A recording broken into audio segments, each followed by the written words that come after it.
Assalamualaikum warahmatullahi wabarakatuh.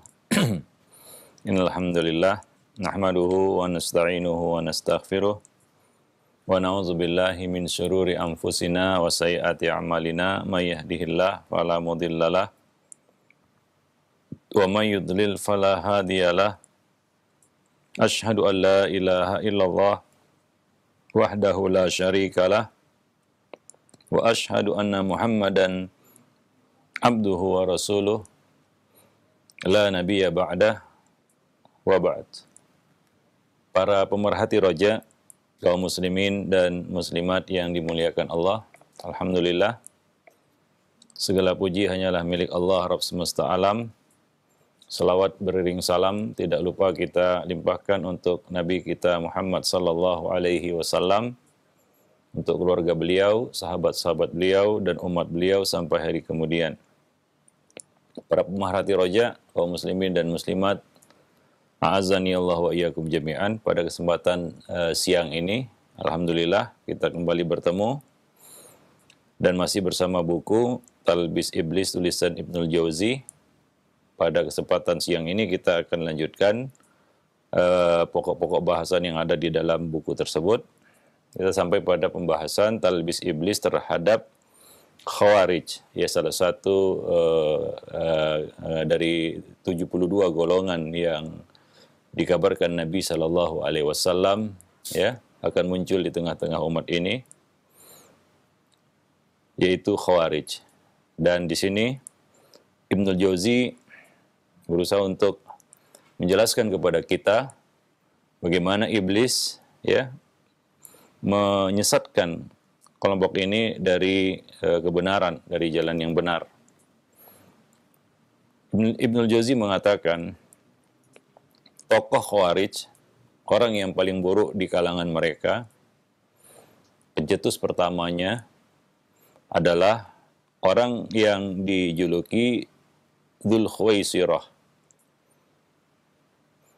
Diriwayatkan dari Abu Sa'id Al-Khudri bahwa ia bercerita, Ali bin Abi Thalib radhiyallahu anhu mengutus seseorang untuk menyerahkan emas dari Yaman kepada Rasulullah sallallahu alaihi wasallam dalam sebuah tempat kulit, wadah kulit yang disamak namun belum dibersihkan dari debunya. Rasulullah sallallahu alaihi wasallam lalu menerima emas itu lalu membagikan kepada 4 sahabat, Zaid al-Khair, Aqra' bin Habis, Uyainah bin Hisan, dan Al-Qamah bin Ulatha atau Amir bin At-Tufail. Ya, perawi yang meriwayatkan hadis ini yaitu Umarah ragu apakah ini atau itu. Namun sebagian sahabat, termasuk juga diantaranya orang-orang Ansar dan lain-lain, merasa kurang setuju atas penyerahan harta itu. Maka Rasulullah sallallahu alaihi wasallam bersabda, berkata kepada mereka, "Ala ta'manuni wa ana aminu man fis sama'." Tidakkah kalian percaya kepadaku? Padahal akulah orang kepercayaan Allah yang ada di langit. Aminu man fis sama'. Ya, ini secara tidak langsung merupakan dalil bahwa Allah itu fis sama', di langit. Ya, Nabi SAW mengatakan, "Ana amin man fis sama'." Allah yang berada di langit. Dan keyakinan Ahlus Sunnah wal Jamaah juga meyakini bahwa Allah Subhanahu wa taala berada di langit, di atas arsy, terpisah dari makhluknya. Ya'tini khabarus sama'i sabahan wa masa'a.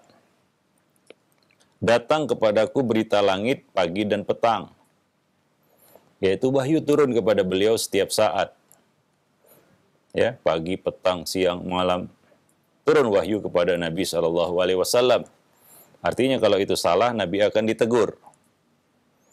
Dan Nabi melakukan itu bukan dengan hawa nafsu, tapi wahyu yang diturunkan kepada beliau. Maka tidakkah kamu percaya kepadaku, kata Nabi sallallahu alaihi wasallam. Ya, maka sahabat-sahabat termasuk kaum Ansar menerima perkataan Nabi Shallallahu Alaihi Wasallam. Kalau Nabi sudah mengatakan sesuatu, maka sami'na wa ata'na. Ini iman para sahabat yang mulia, termasuk di dalamnya Muhajirin dan Ansar. Akan tetapi ada seseorang yang belum bisa menerima, walaupun Nabi Shallallahu Alaihi Wasallam sudah mengucapkan kata-kata itu. Ya, di saat demikian Nabi Shallallahu Alaihi Wasallam didatangi seorang laki-laki yang bermata cekung, menonjol bagian atas kedua pipinya, menyembul dahinya, lebat jenggotnya, menyingsingkan sarungnya, botak kepalanya. Lalu dia berkata, "Wahai Rasulullah, takutlah engkau kepada Allah, ittaqillah." Ya, dia menyanggah apa yang dilakukan oleh Nabi. Walaupun Nabi SAW telah mengatakan, ini adalah sesuatu yang aku lakukan berdasarkan wahyu dari langit. Tapi orang ini tidak menerima kata-kata Nabi itu. Dia mengatakan, "Wahai Rasulullah, takutlah engkau kepada Allah." Maka Nabi Shallallahu Alaihi Wasallam mengangkat wajah beliau ke arah orang itu dan berkata, "Waihak, celaka kamu. Bukankah orang yang paling berhak untuk takut kepada Allah adalah aku? Aku adalah orang yang paling bertakwa, orang yang paling takut kepada Allah Subhanahu wa Ta'ala." Dan tidak lama berselang, laki-laki itu pun beranjak menjauh. Maka Khalid yang waktu itu ada di dekat Nabi berkata, "Wahai Rasulullah, bolehkah aku memenggal leher orang itu?" Karena dia telah berbuat lancang kepada Nabi Shallallahu Alaihi Wasallam. Maka Nabi menjawab, tidak boleh. Ya, barangkali dia masih mengerjakan sholat, dia Muslim. Tidak boleh menumpahkan darah Muslim secara semena-mena. Ya, karena hilangnya nyawa seorang Muslim itu lebih hancurnya dunia dan seisinya. Bahkan tercabutnya batu dari Ka'bah satu demi satu itu lebih ringan di sisi Allah daripada terbunuhnya ya nyawa seorang Muslim. Begitu berharganya jiwa seorang Muslim. Maka Nabi berkata, jangan, tidak boleh. Karena barangkali dia masih mengerjakan sholat. Dia adalah seorang Muslim. Maka hati-hati menumpahkan darah Muslim. Apabila dia masih berada di atas agamanya, apapun kesalahannya tidak boleh ditumpahkan secara semena-mena. Maka Khalid mengatakan, sungguh banyak orang yang sholat namun mengucapkan apa yang tidak ada dalam hatinya. Artinya apa yang dilakukan itu bertentangan dengan sholat yang dikerjakannya, kalaupun dia mengerjakan sholat. Maka Nabi berkata kepada Khalid, aku tidaklah diperintahkan atau diutus untuk merobek mengoyak hati manusia atau membelah perut mereka. Aku diutus bukan untuk menumpahkan darah. Perang dalam Islam itu adalah wasilah, bukan tujuan. Nah, kemudian Nabi memandangi laki-laki itu saat dia berpaling, dan Nabi pun berkata, "Innahu sayakhruju min di'di'i hadha." Sungguh akan keluar dari keturunan orang ini, akan muncul dari anak keturunan orang ini, itu dari anak-anak cucunya, atau dari keturunannya, qaumun, satu kaum, yaqra'unal Qur'an, mereka membaca Al-Qur'an, la yujawizu hanajirahum, tapi bacaan itu tidak melewati kerongkongan mereka. Ini adalah suatu kinayah, suatu kiasan. Artinya mereka baca Quran tapi tidak melewati, ya tidak masuk ke dalam hati, yaitu tidak mereka pahami. Tidak melewati kerongkongan mereka. Artinya itu hanyalah bacaan di bibir saja. Mereka membacanya tapi mereka tidak memahaminya. Ini musibah ya ketika seorang mengambil ayat dari Al-Quran sebagai dalil atas apa yang dilakukannya, namun dia tidak paham terhadap ayat itu. ya, dia gunakan ayat itu untuk membenarkan perbuatannya. Dan dia tidak tahu apa maksud dari ayat itu. Dan ini yang dilakukan oleh kaum itu. Mereka membaca Quran tapi tidak memahami apa yang dibaca. Akibatnya sangat buruk. Nabi mengatakan lanjutan dari hadis ini, bahaya ya kita menggunakan dalil-dalil syar'i tapi tidak tepat ya sasarannya atau salah di dalam memahaminya. Ya, akibatnya sangat buruk. Apa kata Nabi? Yamruquna minad din kama yamruqus sahmu minar ramiyah. Mereka akan terlepas dari agama, mereka akan keluar dari agama. Apa yang mereka lakukan itu bertentangan dengan agama, itu bukan Islam. Seperti yang kita saksikan hari ini, ya, kaum seperti ini melakukan tindakan-tindakan terorisme yang itu tidak ada kaitannya dengan Islam dan bukan dari Islam. Ya, karena mereka merukum minad din, terlepas dari agama. Apa yang mereka lakukan itu sama sekali tidak mencerminkan Islam. Dan itu bukan Islam. Kama yamruqus sahmu minar ramiyah, seperti lepasnya anak panah dari busurnya. Ya, seperti lepasnya anak panah, terlepasnya anak panah ketika dilesakkan dari busurnya. Ya, akan terpisah anak panah itu dari busurnya dan tidak akan kembali lagi anak panah itu ke tempat asalnya. Ya. Dia akan menjauh sejauh-jauhnya dari busurnya ketika anak panah itu sudah dilesakkan. Seperti itu. Ya. Suatu permisalan yang dibuat oleh Nabi SAW terhadap kaum ini. Inilah kaum Khawarij. Ya, sehingga mereka makin lama makin jauh dari Islam. Ya, makin lama makin jauh dari Islam, tidak akan mendekat darinya kecuali mereka bertaubat. Ibnul Jauzi berkata, nama orang ini adalah Dzul Khuwaisirah At-Tamimi. Dia merupakan orang Khawarij yang pertama kali muncul dalam sejarah Islam. Ya. Dan ini adalah bid'ah pertama dalam Islam, kelompok bid'ah pertama dalam Islam. Ya, dan penyakit orang ini adalah takjub terhadap pandangan pribadi ya kepada dirinya sendiri, dan dia merasa dia yang paling benar. Ya, pandangan pribadinya itulah yang paling benar. Ini penyakit ya, kita katakan orang yang maghrur, tertipu ya dengan akalnya. Ya, Nabi adalah dalil. Apa yang dilakukan Nabi adalah hujjah. Tapi dia tidak menerima hujjah itu dan merasa pandangan pribadinya itu lebih tepat daripada wahyu. Nah, ini penyakit kaum Khawarij ini, atau Dzul Khuwaisirah ini. Tadi kita sebutkan bahwa apa yang dilakukan Nabi adalah wahyu dari langit. Kalau itu salah, ada teguran dari langit. Nabi mengatakan, ya'tini khabarus sama'i sabahan wa masa'an. Datang kepadaku berita langit pagi dan petang. Artinya, ya salah satu ya kita katakan definisi sunnah adalah takrir apa yang Nabi biarkan, yang Nabi benarkan, ya selama tidak ada turun wahyu yang menyalahinya ataupun yang melarangnya. Karena pada masa turunnya wahyu, ya apa yang dilakukan Nabi itu menjadi hujjah. Kalau salah akan ada teguran dari langit. Dan itu adalah argumentasi yang disampaikan Nabi kepada para sahabat. Kalau ini salah, aku akan ditegur. Sebagaimana teguran-teguran yang Allah berikan kepada nabinya. Misalnya di dalam masalah membagi sikap terhadap tawanan perang Badar misalnya. Yang ternyata pendapat Umar yang ya lebih tepat ataupun lebih benar. Ya, nah demikian.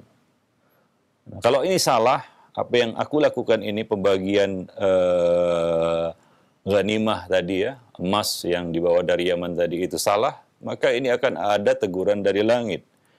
Nah, apa yang dilakukan oleh Dzul Khuwaisirah ini dia tidak menerima. Menurutnya pandangan pribadinya lebih benar gitu, daripada apa yang dilakukan oleh Nabi. Yang itu memicu kemarahan para sahabat, diantaranya dalam riwayat lain yang ingin membunuh orang ini bukan hanya Khalid ibn Walid, Akan tetapi Abu Bakar As-Siddiq, Umar bin Khattab, bahkan Ali bin Abi Thalib sendiri. Ya, tapi ketika Ali mendatanginya ternyata orang itu sudah pergi. Ya, ini Dzulkhuwaisirah. Jadi penyakit Dzulkhuwaisirah ini adalah dia terlalu kagum, takjub terhadap pandangan pribadinya. Ya, maka di dalam agama ini kita juga harus memahami ya dan menghormati perbedaan pendapat, ya. Apalagi itu dalam masalah-masalah fiqhiyah istihadiyah. Ya. Karena kita ini bukan nabi semua, kecuali nabi itu mutlak, tidak boleh digugat dan disanggah. Ya, tapi setiap orang selain nabi bisa saja, itulah perkataan Imam Malik bin Anas rahimahullah, setiap orang bisa diterima dan ditolak ucapannya. Bisa diterima ataupun ditolak ijtihadnya, kecuali penghuni makam ini, yaitu Nabi Shallallahu Alaihi Wasallam. Ya, nah demikian. Andai kata dia mau memahami, kata Ibnul Jauzi di sini, andai kata dia mau memahami, yaitu mau mengerti dan memahami pendapat orang lain. Dalam bab ini orang lain itu bukan sembarang orang, yaitu Nabi Shallallahu Alaihi Wasallam yang harus dia pahami sebenarnya. Ya, niscaya dia akan tahu bahwa tidak mungkin ada pendapat yang lebih utama daripada pendapat Rasulullah Shallallahu Alaihi Wasallam. Ya, pengikut Dzulkhuwaisirah inilah yang memerangi Ali bin Abi Thalib kemudian, ya, setelah Ali bin Abi Thalib menjadi khalifah. Ya, mereka memerangi Ali dan Ali pun memerangi mereka. Ya, jadi ini penyakit kelompok ini, ya, kaum ini. Ya, Dzulkhuwaisirah dan para pengikutnya ini. Maka ya di dalam ya berbeda pendapat ya dengan siapa saja, maka berusahalah untuk memahami pendapat yang berseberangan dengan kita. Kadang-kadang kita hanya memahami pendapat kita saja, tapi pendapat orang lain sama sekali kita tidak mau pahami. Karena kedudukan kita semua sama, ya bisa diterima dan bisa ditolak ucapannya, pendapatnya. Ya maka jawab pahami. Ya, walaupun kita tidak menerima pendapatnya atau berbeda pendapat dengannya, tapi dengan memahami pendapat orang lain dan dalil-dalil yang dia kemukakan, kita dapat menghormati pendapat itu, walaupun kita tidak mengambilnya. Dan ini adalah ya, sikap yang diambil oleh para ulama, ya, dan ini menunjukkan kedewasaan berpikir dan kedewasaan ilmu, ya, menunjukkan dalamnya dan tingginya ilmu seseorang, ya. Nah, adapun orang yang kita katakan takjub dengan pendapat pribadinya sendiri dan merasa itu yang paling benar, tidak ada yang lebih benar daripada itu, seolah-olah itu adalah suatu wahyu yang turun dari langit, ini adalah orang yang jahil sebenarnya. Ya, nah demikian. Itu orang yang jahil. Ya. Ya kita ya setiap orang akan berdalil dengan dalil yang dia diyakininya kuat begitu ya. Dan dia tidak bisa berkata ini dalil saya dari Al-Qur'an dan Sunnah, karena Khawarij juga berdalil dengan apa yang mereka dapati dari Al-Qur'an dan Sunnah.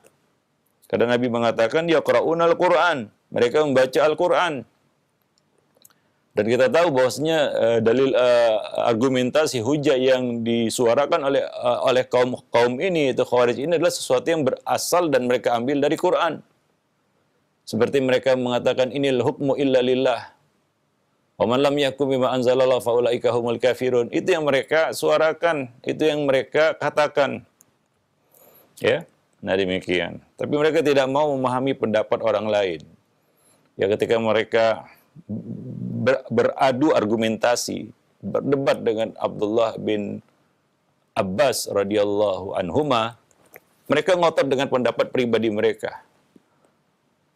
Walaupun Abdullah bin Abbas turjumanul Quran, habrul ummah, mengatakan, "Laisal kufru kama tadhhabuna ilaih." Bukan kekafiran seperti yang kalian pahami. Nah, di sini Abdullah bin Abbas berseberangan pendapat, berbeda pendapat dengan kaum Khawarij ini di dalam memahami faulaika humul kafirun. Ya, Abdullah bin Abbas mengatakan bukan seperti kekafiran yang kalian pahami, yaitu bukanlah lantas setiap orang yang dituding atau dituduh tidak berhukum dengan hukum Allah dikeluarkan dari Islam, lalu mengambil ayat ini sebagai dalilnya. Ya, tidak mutlak seperti itu. Itu yang dikatakan oleh Abdullah bin Abbas. Tapi ini penyakit kaum Khawarij. Mereka tidak mau memahami pendapat orang lain, walaupun itu adalah orang yang sebenarnya ya lebih berkompeten dan lebih paham daripada mereka, lebih berilmu dari mereka. Mereka tidak mau memahami itu. Nah, ini penyakit yang diwariskan oleh Dzul Khuwaisirah kepada pengikut-pengikutnya. Nah, demikian. Jadi beliau mengatakan di sini, Ibnul Jauzi mengatakan bahwa kaum Khawarij ini memiliki kisah sejarah yang panjang ya dari awal kemunculannya. Nah, ajaran yang sangat mengherankan. Beliau mengatakan bahwa beliau tidak ingin membahas secara panjang lebar di sini karena tujuan buku ini adalah membahas tipu daya dan talbis iblis terhadap orang-orang jahil tersebut, ya, yang mana mereka ya memerangi dan yakin bahwa Ali bin Abi Thalib telah jatuh dalam kesalahan, bahkan kesesatan, kebatilan. Demikian pula kaum Muhajirin dan Ansar yang berada di pihak Ali telah melakukan kesalahan yang sangat fatal dan tersesat. Ya, itu keyakinan mereka dan merekalah yang ada di atas kebenaran. Maka muncul banyak sekali pendapat-pendapat aneh di dalam kelompok ini, ya. Nah, demikian.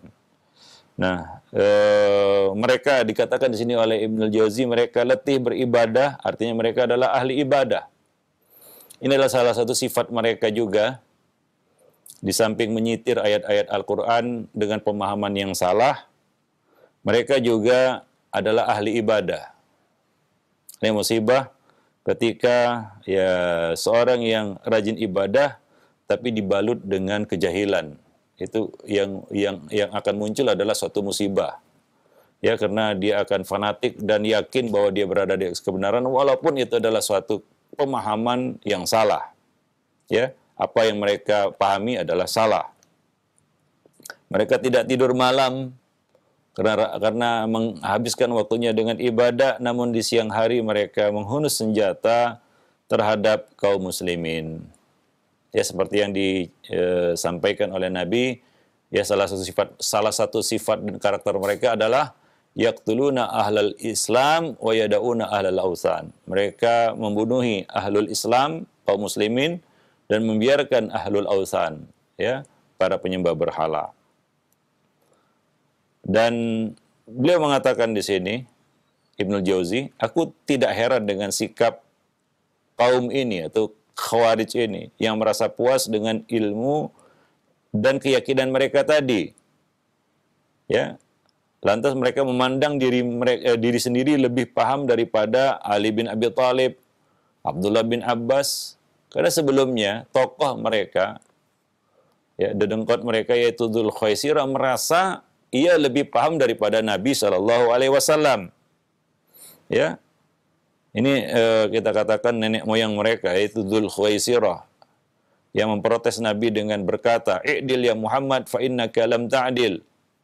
Berlaku adillah wahai Muhammad, sesungguhnya engkau belum berlaku adil.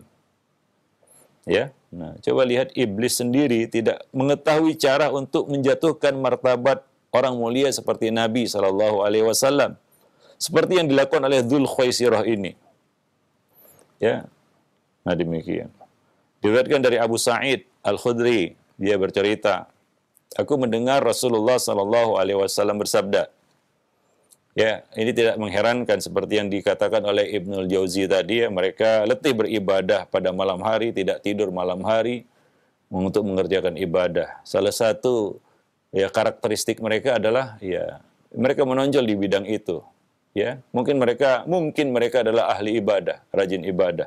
Tapi itu bukan ya kita katakan standarisasi untuk mengukur suatu kebenaran dalam satu masalah. Ya, nah, kadang-kadang kita tertipu, dia rajin sholat, berarti pendapatnya benar. Ini, wah dia penampilannya soleh, dia pasti benar. Ya belum tentu juga. Itu bukan ukuran untuk menilai satu kebenaran. Ya, nah kalau itu menjadi ya, satu standar di dalam mengukur kebenaran, ya tentunya kaum Khawarij ini lebih layak untuk ya diperhitungkan pendapatnya dan dibenarkan pendapatnya. ya dengan penampilan lahiriah yang mereka tunjukkan. Ya. Apa kata Nabi SAW? Nabi bersabda, yakhruju qaumun fiikum. Ya, akan muncul satu kaum di tengah-tengah kamu. Para ulama berdalil ya dengan perkataan Nabi ini fikum, ya bahwa mereka masih berasal dari kalangan kaum muslimin. Artinya mereka masih muslim. Seperti yang dihukumi oleh para ulama. Bahkan Nabi sendiri mengatakan, jangan dibunuh karena mereka masih mengerjakan sholat. Artinya mereka masih muslim. Ya, yakhruju qaumun fikum, di tengah-tengah kamu. Kamu di sini adalah kaum muslimin.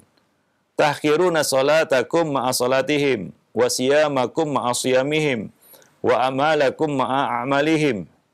Yaqra'una al-Qur'an la yujawizu hanajirahum, yamrukuna minad din, muruqas sahmi minar ramiyah. Ya, apa sifat mereka?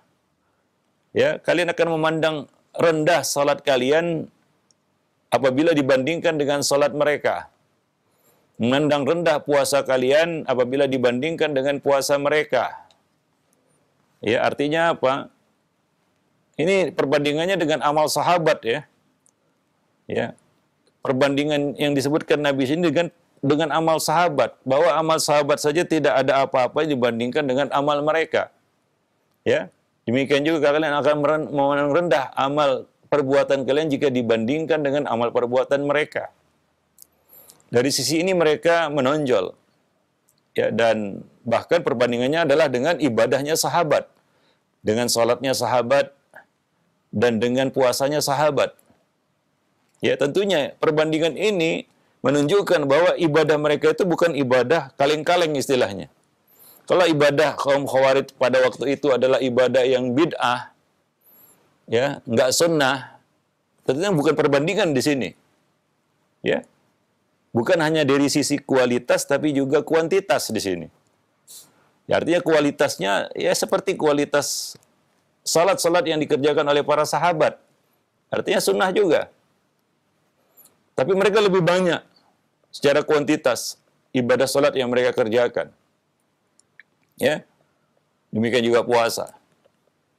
Ya, tetapi apa? Ini masalahnya.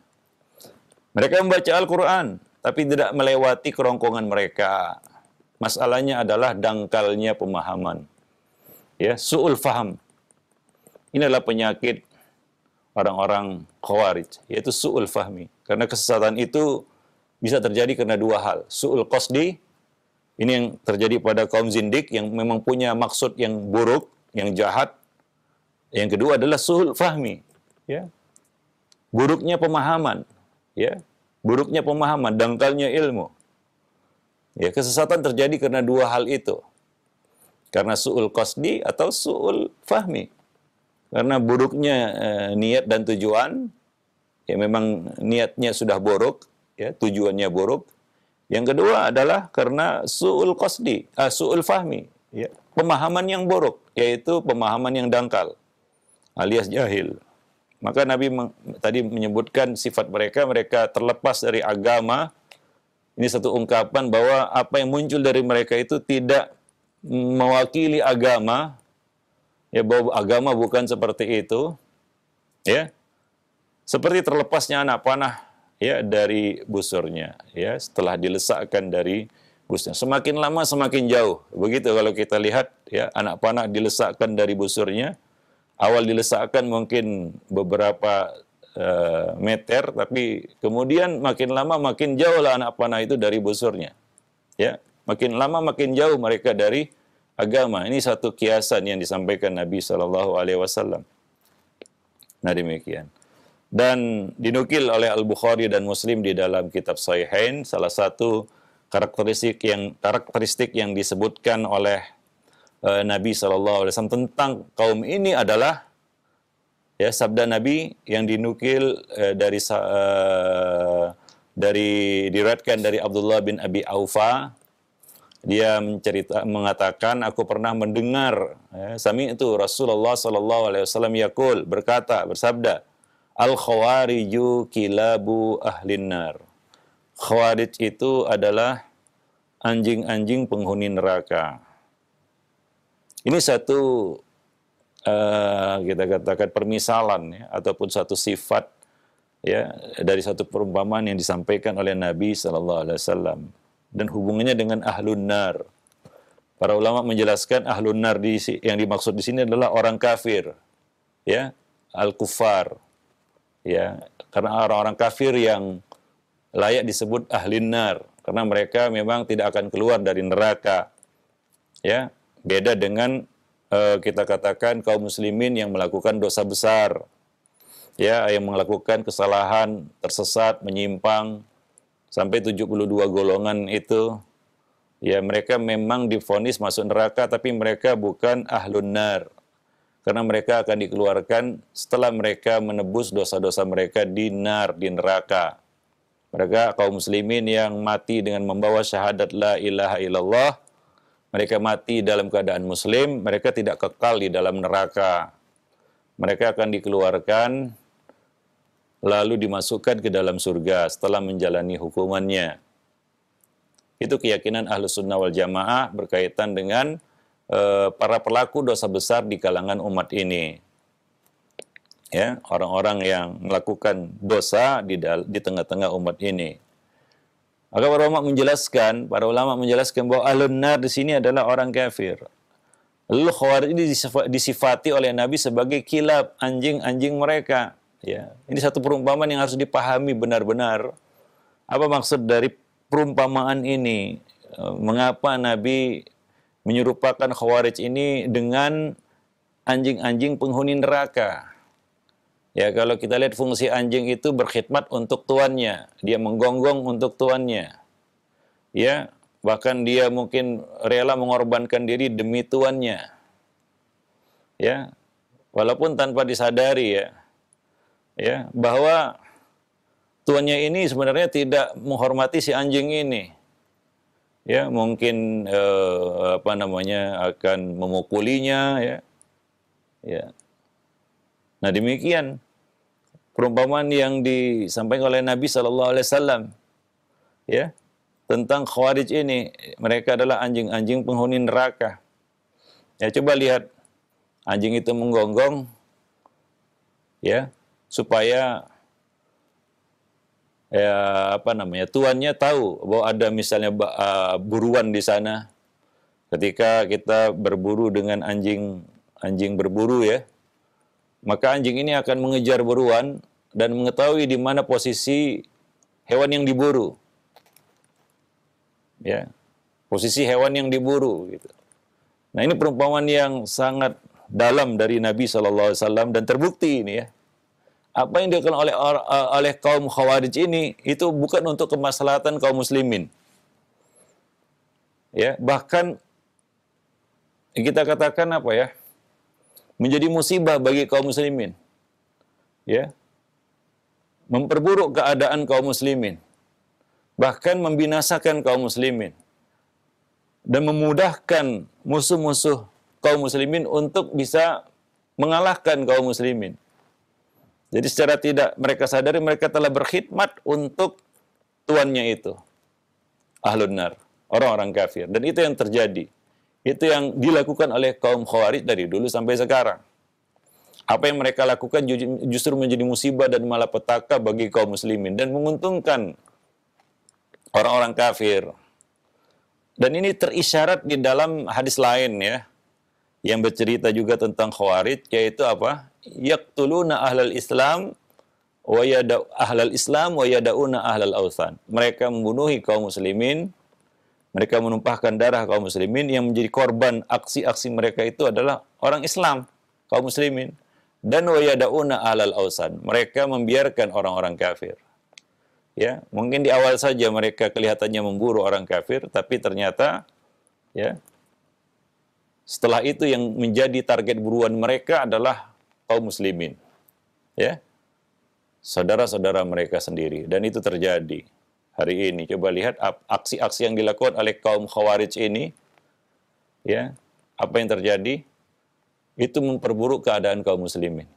Ya, satu negeri, ya, yang sebelumnya aman damai menjadi porak-poranda karena perbuatan mereka. Dan mereka membuka celah dan lubang memberikan jalan bagi orang kafir untuk masuk menguasai negeri-negeri kaum muslimin. Itu ulah mereka. Ya.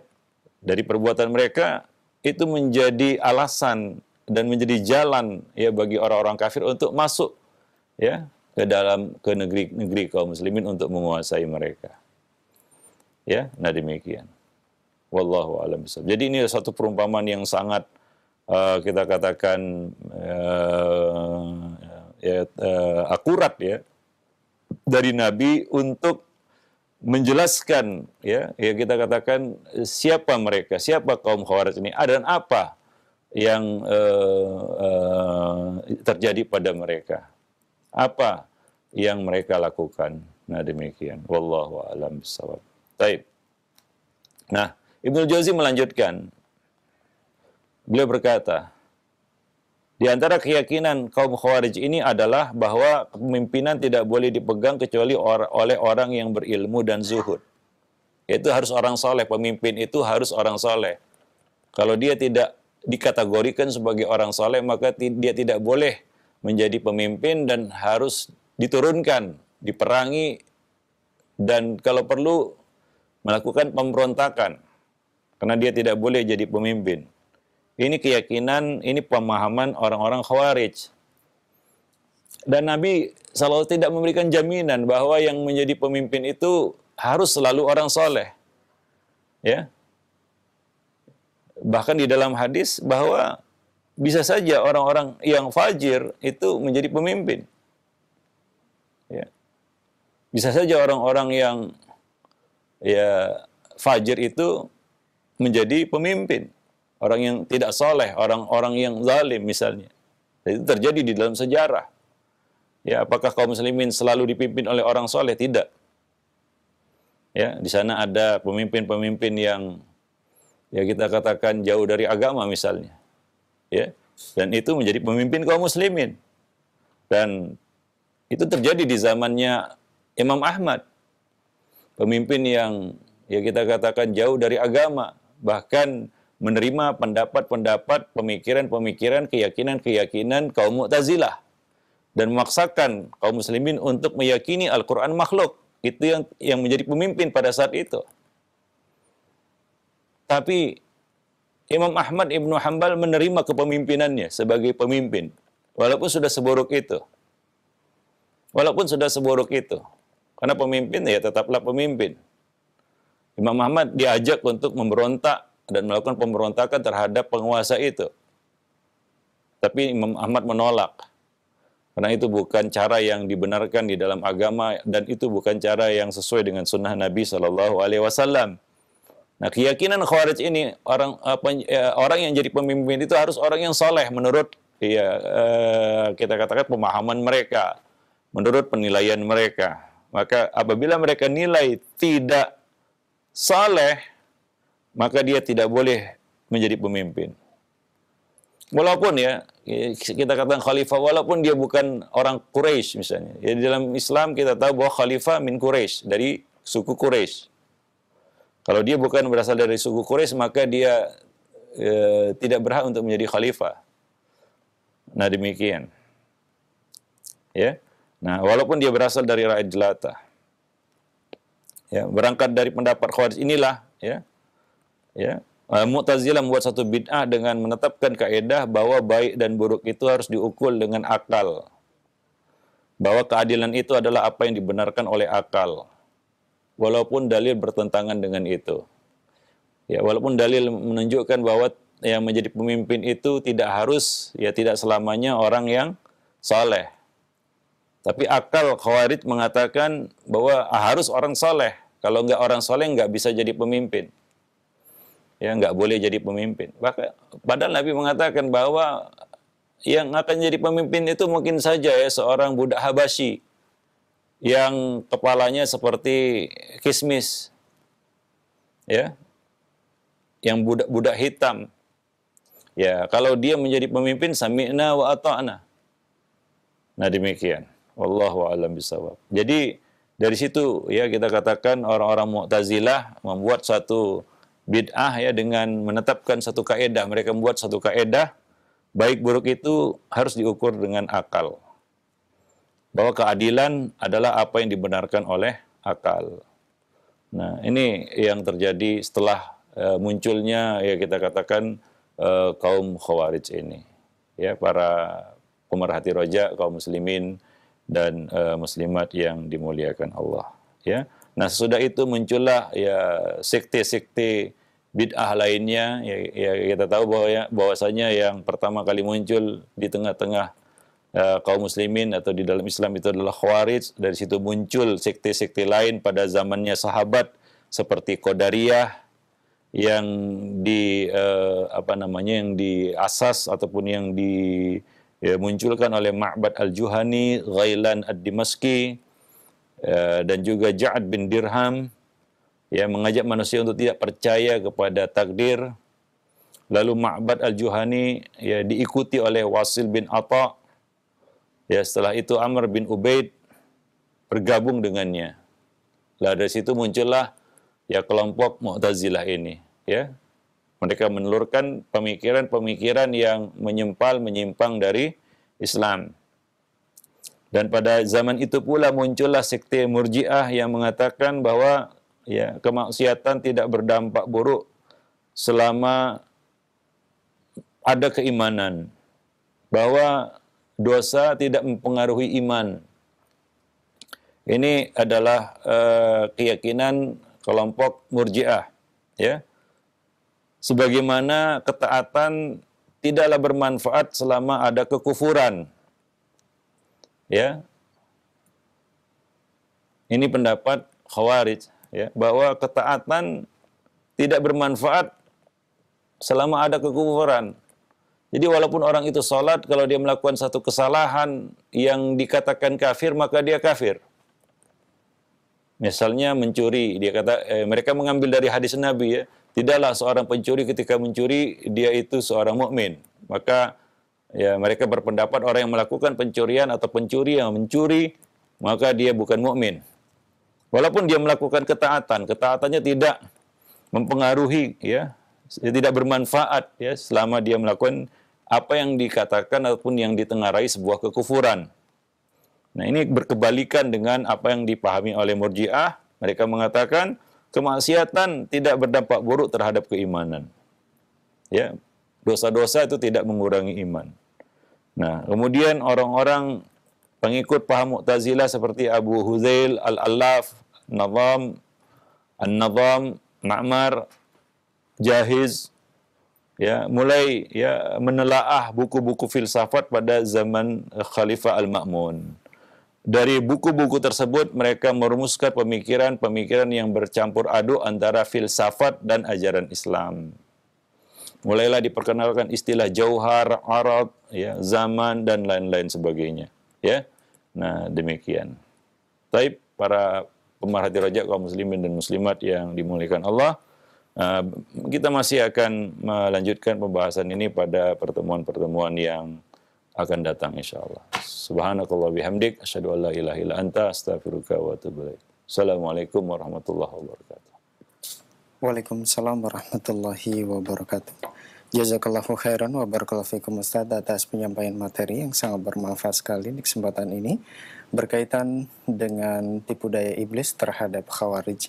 Nah, ikhwatal Islam wajazakumullah, silakan bagi Anda yang ingin bertanya dapat mengirimkan pertanyaan melalui pesan singkat ya, dengan menyebutkan nama dan alamat Anda di mana. Baik, kita ke pertanyaan melalui pesan singkat di kesempatan ini. Assalamualaikum warahmatullahi wabarakatuh Ustadz. Dari hamba Allah,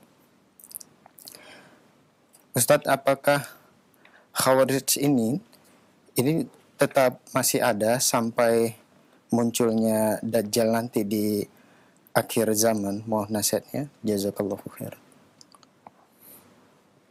Ya, tentunya mereka masih eksis dan masih ada, ya, dengan nama-nama yang mungkin berbeda. Para ulama menjelaskan banyak sekali sekte-sekte yang muncul di kalangan Khawarij ini, ya, yang semuanya mengacu kepada pemikiran yang sama sebenarnya, sikap yang sama, ciri-ciri yang sama juga, ya. Dan bahkan disebutkan dalam sebuah hadis bahwa mereka akan berperang berada di pihak Yahudi untuk bersama Dajjal, ya. Nah, demikian di akhir zaman nanti mereka bukan bersama Al-Mahdi, bersama kaum muslimin, tapi mereka justru bersama Yahudi di pihak Dajjal. Wallahu a'lam bishawab. Nah, jazakallahu khairan wa barakallahu fikum Ustaz atas jawaban yang disampaikan. Semoga bermanfaat untuk penanya dan kita semua yang menyimak.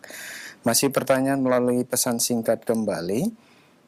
Ustaz, mengapa kaum Khawarij ini masih tetap memberontak kepada pemerintahan Muslim, dan apakah yang harus dilakukan pada saat kita menemukan kaum Khawarij ini di depan kita? Mohon nasihatnya.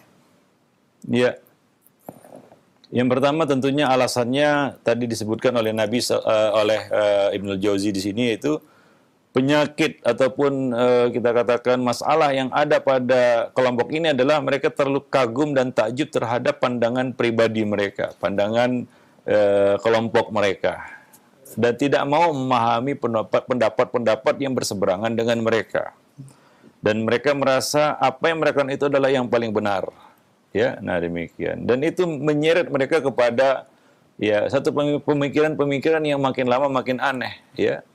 Iblis menjebak mereka, menjerat mereka dari pintu itu, ya. Nah, kemudian seperti yang diceritakan oleh Nabi, ya dengan modal kesolehan yang mereka miliki, mereka merasa pendapat mereka juga mengikuti penampilan lahiriah yang mereka tampilkan.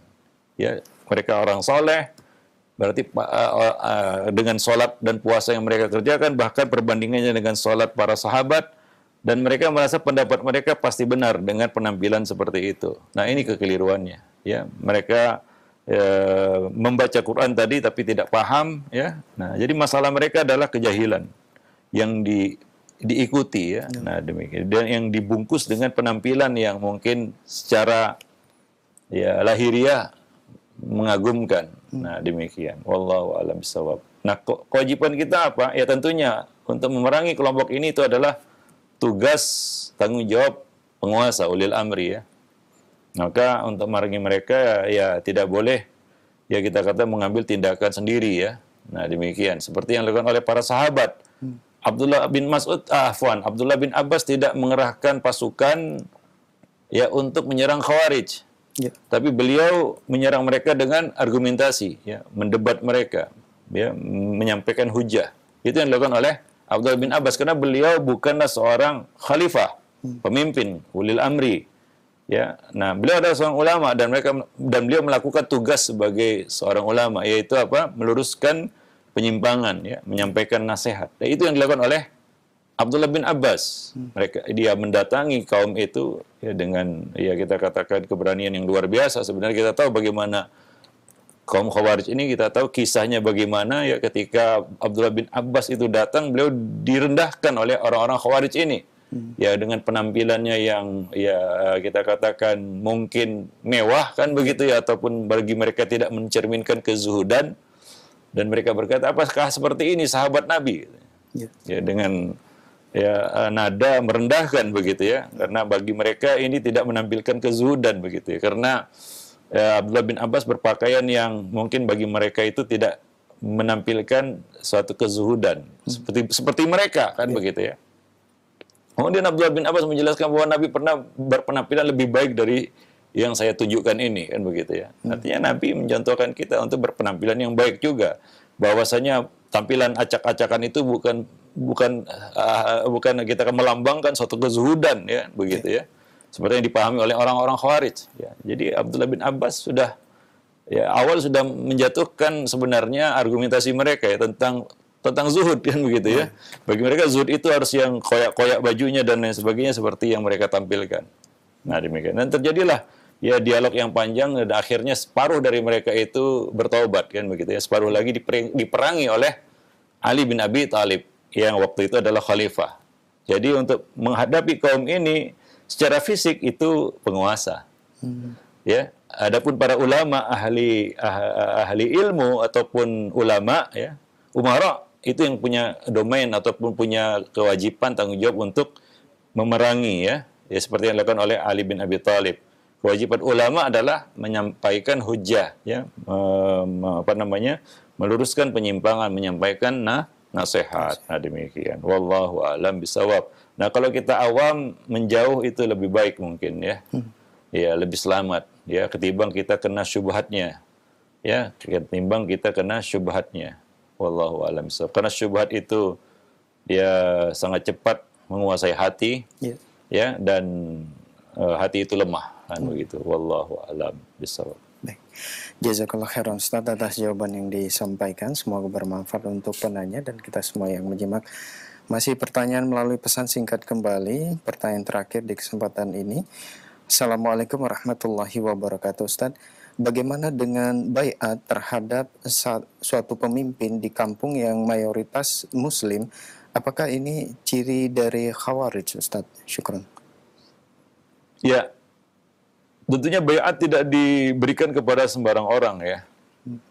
Ya, baiat itu diberikan kepada pemimpin tentunya. Pemimpin yang disepakati oleh segenap kaum muslimin bahwa dia adalah pemimpin di negeri itu yang berdaulat, berkuasa ya. Nah demikian. Yang mana apabila orang-orang ditanya siapa pemimpin akan menyebut satu nama ya, tidak banyak nama kan begitu. Nah itulah pemimpin. Itulah pemimpin. Dan baiat hanya diberikan kepada pemimpin yang sah kan begitu. Adapun baiat liar seperti ini itu adalah suatu hal yang bisa memecah belah kaum muslimin. Ya, kalaulah satu kampung itu bagaimana dengan kampung yang lain? Kalaulah kelompok itu bagaimana dengan kelompok yang lain, kaum muslimin yang lain? Yang akan membuat kaum muslimin akan terpecah belah dengan baiat seperti ini. Ya, jadi baiat seperti ini adalah baiat yang bid'ah. Ya, tidak ada dasarnya di dalam agama, ya. Nah, seperti baiat yang dilakukan oleh kelompok-kelompok ya yang mengatasnamakan Islam kan begitu ya. Nah, kelompok-kelompok yang ya kita katakan slogannya berjuang untuk kaum muslimin kan begitu. Lalu pengikutnya membaiat kelompok apa namanya kata-kata pemimpinnya atau satu kelompok tertentu yang membaiat pemimpinnya. Ya. Kalau ini baiat ketaatan ya, itu hanya diberikan kepada pemimpin segenap kaum muslimin, bukan pemimpin sebagian kaum muslimin ya. Nah, demikian. Wallahu a'lam. Dan ya kita kata kerusakan yang muncul dari baiat seperti ini adalah ya terpecah belahnya kaum muslimin ya. Nah, dan bisa menjurus kepada pertumpahan darah ya. Wallahu a'lam bishawab. Karena tidak boleh ada dua pemimpin dalam satu negeri ya, tidak boleh ada dua pemimpin ya di dalam satu negeri ya. Maka jika ada yang muncul setelah manusia ataupun kaum muslimin menyepakati ya seorang pemimpin, maka bunuhlah yang terakhir dari keduanya. Siapapun orangnya, kan begitu ya. Nah, karena ia memecah belah kaum muslimin. Wallahu a'lam bishawab. Nah, demikian mudah-mudahan bermanfaat bagi kita semua. Aku qauli hadza astaghfirullah li wa lakum wa lisairil muslimin innahu huwal ghafurur rahim.